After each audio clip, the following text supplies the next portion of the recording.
के बढ़ाने के लिए किस प्रकार से कारगर कदम उठाए जा रहे हैं महाराज जी? अखिल भारतीय संत समिति सनातन हिंदू धर्म की वैश्विक संस्था है और बिहार प्रदेश इकाई की आज यहाँ बैठक है।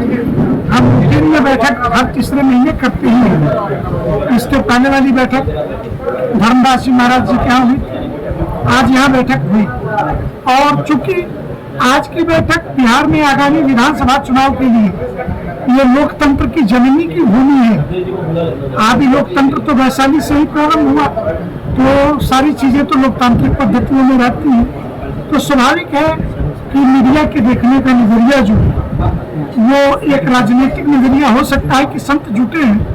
तो हमें नरेंद्र मोदी के सनातन धर्म के लिए किए गए कार्यों पर अटूट विश्वास है, क्योंकि हिंदू धर्माचार्यों ने उनके आने के बाद ही राम ने भूमि भी प्राप्त की, काशी विश्वनाथ धाम कॉरिडोर भी बना, माँ कामाख्या का कॉरिडोर बना, या आज बिहार के अंदर माँ जानकी के मंदिर की आधारशिला रखी गई मिथिला की भूमि पर, तो इसी समय में रखी जा सकी।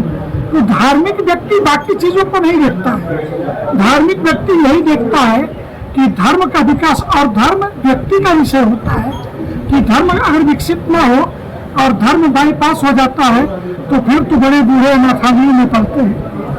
और अगर बेटे के अंदर धर्म का बोध है तो माता पिता और गुरु की सेवा करता है, बड़ों की सेवा, नित्य वृद्धोपसेवने का भाव रहता है। इसलिए हमारी मानसिकता क्लियर है कि ठीक है कि बिहार में चुनाव है, लेकिन साधु संत धर्म की दृष्टि से जो असर डाल सके, और बिहार में बड़ा क्लियर है कि धर्म का पक्षधर कौन है, धर्म का विरोधी कौन है।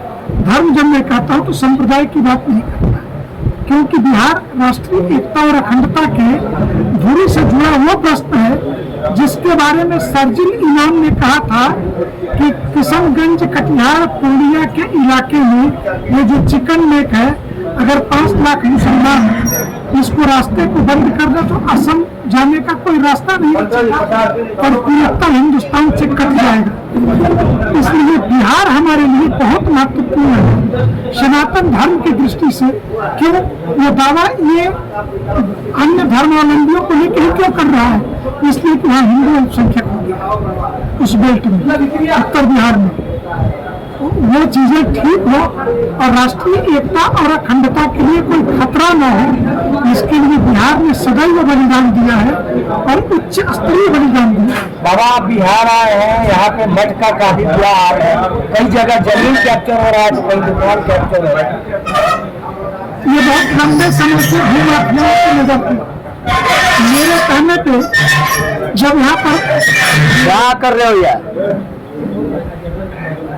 कहने पर यहाँ पर गन्ना और राजस्व मंत्री प्रमोद कुमार जी थे। उन्होंने सारे सर्वे कराए, विधानसभा के पटल पर लगभग 12,000 हेक्टेयर जमीन मठ मंदिरों की है। हमने यह भी स्वीकृति दी थी उस समय की केंद्रीय विद्यालयों के लिए कि यहाँ के प्रत्येक जिले में केंद्रीय विद्यालय खुले बिहार के। तो यह प्रश्न खड़ा हुआ था कि बिहार सरकार ने कहा जमीन नहीं। हमने कहा हमारी जमीनें जो गुंडे माफियाओं के कब्जे में है आप मुक्त कराइए और उसमें से हम जमीन देते हैं। हम तो ये नहीं पूछ रहे ना कि हिंदू का बेटा पढ़ेगा कि मुसलमान का या ईसाई का। हमारे मठ मंदिर की जमीन किसी भू माफिया और गुंडे के कब्जे में है, वो सरकार मुक्त करा दे। उसमें से केंद्रीय विद्यालय के लिए जितनी जमीन चाहिए हर जिले में हमसे ले ले और शेष जमीन साधु संतों को उस पर काबिज होने। बिहार सरकार से क्या उम्मीद कर? बिहार सरकार से तो वर्तमान सरकार से इसी सरकार के मंत्री ने नीतीश कुमार के ही नेतृत्व में ये सारा सर्वे कराया, ये सारी योजना बनाई, केंद्रीय विद्यालयों के लिए हमें स्वीकृति दी। लेकिन वर्तमान की व्यवस्था में जो बीच में आना जाना जो लगा, आओ सनम जाओ सनम, उसमें जो कुछ माफिया घुसे सत्ता के अंदर, उन्होंने बड़ा नुकसान किया, विषय रुक गया। आप तो जानते हैं कि एक चलती हुई रेलगाड़ी अगर रुक जाए तो थोड़ा जोर मारना पड़ता है, और चुनाव के टाइम जोर मारने को तो हमको भी राजनीतिक मान लेंगे। तो चुनाव के बाद जो भी सरकार बने, और बिहार की जनता ने हमेशा राष्ट्र हित में मतदान किया है, देश की एकता और अखंडता के लिए। और संविधान सभा के अध्यक्ष डॉक्टर राजेंद्र प्रसाद थे, ये इसी बिहार में पैदा हुए थे। इसलिए संविधान की कीमत जितना बिहार जानता है उतना दुनिया में कोई नहीं जानता, उतना भारत के का अन्य व्यक्ति जानता है। हाँ, संविधान के नाम पर भुनाने वाले कुछ महापुरुष कुछ के नाम भुनाए, लेकिन संविधान सभा के अध्यक्ष डॉक्टर राजेंद्र प्रसाद जी थे और लोकतंत्र के लिए इमरजेंसी के विरुद्ध संघर्ष लोकनायक जयप्रकाश नारायण वो भी बिहार की भूमि से। इसलिए लोकतंत्र की कीमत, संविधान की कीमत ये दोनों बिहार की धरती जानती है। तो कभी राष्ट्र की एकता और अखंडता पे ये आंच नहीं आने देगी और कभी उत्तर बिहार की भूमि से जैसा सर्जिल इमाम बोलता था वैसा कभी राष्ट्रद्रोहियों को वह पनपने नहीं देगी। ये बिहार में एक बात कहूं, बिहारी गरीब हो सकता है, बिहारी के जेब में पैसा नहीं होगा, बिहारी बेरोजगार हो सकता है, ये सारी बातें हम मान सकते हैं, लेकिन बिहारी का स्वाभिमान और बिहारी के राष्ट्रभक्ति पे दुनिया में कभी संदेह नहीं किया जा सकता। अगर बिहार की धरती पर कोई देश का गद्दार पकड़ा गया तो आप उसके कनेक्शन से लेकर के उसके पैदा होने की ओरिजिन पता करिए तो बिहार की भूमि कतई नहीं हो सकती, वो कहीं और का पैदा होगा और उसको बिहार में कहीं कहीं घुस करके आश्रय बनाया होगा। अन्यथा जयशंकर प्रसाद की एक कहानी है पाटलिपुत्र के संदर्भ पुरस्कार, उसको कभी पढ़ लीजिएगा कि बिहार की बेटी से प्यार करके और पाटलिपुत्र में घुसने की कोशिश में एक युवराज की सेना को कैसे एक पूर्व सेनापति जो मर गए थे उनकी बेटी जहाँ रहती थी वो जमीन जो था वो किसी को राजा ने पाटलिपुत्र साम्राज्य में दिया था और सामरिक दृष्टि से न, लेकिन उस बिटिया ने कि ये तो छल से मेरी इज्जत तो जा चुकी है लेकिन राष्ट्र की इज्जत, पाटलिपुत्र साम्राज्य की इज्जत नहीं जाने दूंगी। और उस बेटी ने राजा को बताया। एक मौके पर वो व्यक्ति पकड़ा गया जो विदेशी सेना का कमांडर था, लेकिन जब सजा की बात आई सबने उसके लिए मौत मांगी। राजा ने कहा बेटी अगर तू कहेगी तो क्षमा कर देंगे, लेकिन उसने कहा नहीं क्षमा नहीं करनी है, इसके साथ आप मुझे भी सजा दीजिए क्योंकि मेरी इज्जत जा चुकी है, लेकिन मैं जिस महान सेनापति की बेटी हूँ उस बेटी राष्ट्रद्रोही को पहचान नहीं पाई, ये मेरा अपराध है, ये बिहार का स्वाभिमान है। तो बिहारी स्वाभिमानी है, बिहारी अपने पसीने की कमाई खाता है। इसीलिए मैं बिहार के नेताओं के बारे में कहता हूँ कि बिहार से तो बुद्धिजीवी एक्सप्रेस चलनी चाहिए थी, लेकिन हमेशा यहाँ से श्रमजीवी एक्सप्रेस चली। इसलिए ये बिहार का एक दुर्भाग्य है, लेकिन उसको भी बिहार अपने योग्य नेतृत्व से बदलती पीढ़ी में सौभाग्य में बदल लेगा। इसका बिहार की पीढ़ी पर हमारा अखंड विश्वास है। बाबा अभी चुनाव है, तो आने वाले चुनाव में अखिल भारतीय संत समिति भाजपा के साथ है? भाजपा के साथ नहीं। आपका जो प्रश्न है ये बड़ा घुमावदार है। हम प्रत्येक राष्ट्रभक्त और उस सनातनी के साथ हैं जिस सनातन धर्मावलंबियों ने और नरेंद्र मोदी के नेतृत्व में 492 वर्ष के गुलामी के चिन्ह बाबरी मस्जिद की जगह राम जन्मभूमि का सपना साकार किया। और हम उस व्यक्ति के साथ खड़े हैं जिसने मिथिला में मां जानकी के उस स्वाभिमान को वहां पे जानकी के मंदिर की आधारशिला रखी। हम उस बिहार के राजनीतिक नेतृत्व के साथ खड़े हैं।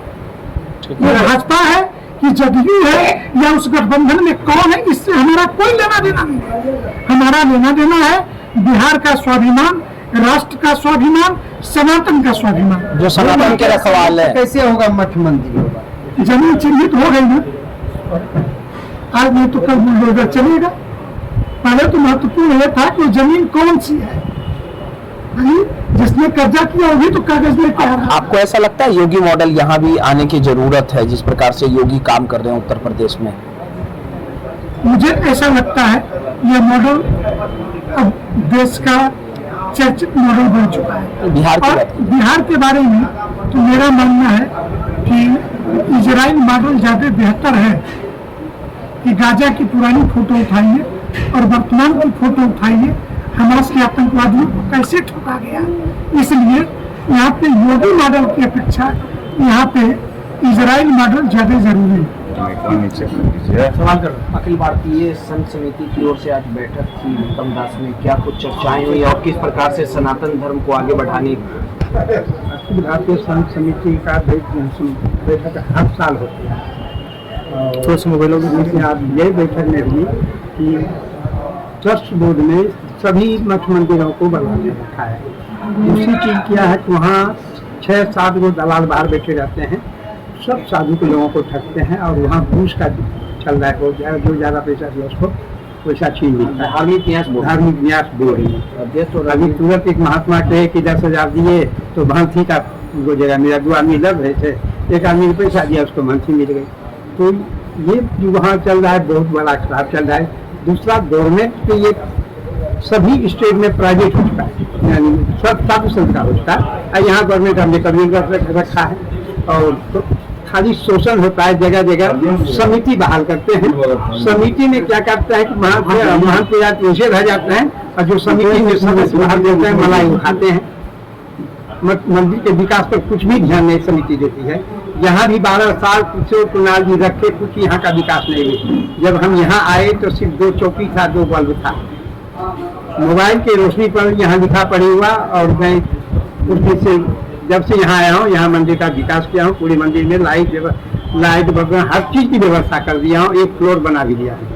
12 साल की कुणाल जी के अंदर ट्रस्ट बोर्ड का दिन कुछ नहीं किया है। यहाँ रणवीर नंदन अभी आए हैं, काम कर रहे हैं। तो रणवीर नंदन ने आए हैं, अभी ठीक है। अभी 18 तारीख को उन्होंने बैठक बुलाई है बापू सभागार में। क्या करते हैं वो चीज जो रखे हैं बाहर पर रहते हैं दलाल लोग, घूस का प्रक्रिया नहीं बंद हुआ है, न होगा। चाहे रणवीर नंदन और किशोर कुमार के बेटे भी मेंबर है, कुछ करते हैं। बेटे बने हैं, मेंबर है, कुछ करते हैं नहीं। आज जब आपके पास आएंगे कि आपकी हालत देखेंगे क्या स्थिति है तब न पता चलेगा। वो मेंबर है, कुछ करते नहीं, आते ही नहीं, तो फिर क्या करेंगे। आप लोग शिकायत लेके गए कि ये दिक्कत है? शिकायत बहुत गए, किसी का सुन रहा है। जब 2 महीने बाद आइए, 6 महीने बाद आइए, केवल टाइम मिलता है। जैसे कोर्ट में मिलता है डेट, उसी तरह बोर्ड में मिलता है डेट। कुछ होता नहीं है, कुछ करते नहीं। और ये संत समिति की बैठक उसी पर प्रकाश डालने के लिए कि सरकार से मुक्त कराया जाए, साधु संत के हाथों में सब दिया जाए। बोर्ड भी जी देखे ही नहीं कि बोर्ड का इंटरेस्ट हो और ट्रस्टों का ना। अभी परेशानी है उसकी, वही परेशानी तो उनके साथ ये ना जो मठ की जमीन जो कब्जा की है उसको लेके जो वर्तमान अध्यक्ष है धार्मिक न्यास बोर्ड ना, उनसे मुलाकात होगी। हमारी मुलाकात हुई है। उन्होंने हम लोग को निमंत्रण किया है अखिल भारतीय संघ समिति के संगठन मंत्री को और जाकर के महामंत्री जो है रणजीत चौधरी ने किया है और बोर्ड के जितने भी जाकर के निबंधित समिति के सदस्य हैं उन्होंने जैसा कि प्रेस में बयान दिया, उन्होंने कहा कि साहब मठ मंदिर का उपयोग सामाजिक हित में हो, धार्मिक उद्देश्य तो व्यायामशाला बने। अभी देखने की बात है क्या 18 तारीख को वो क्या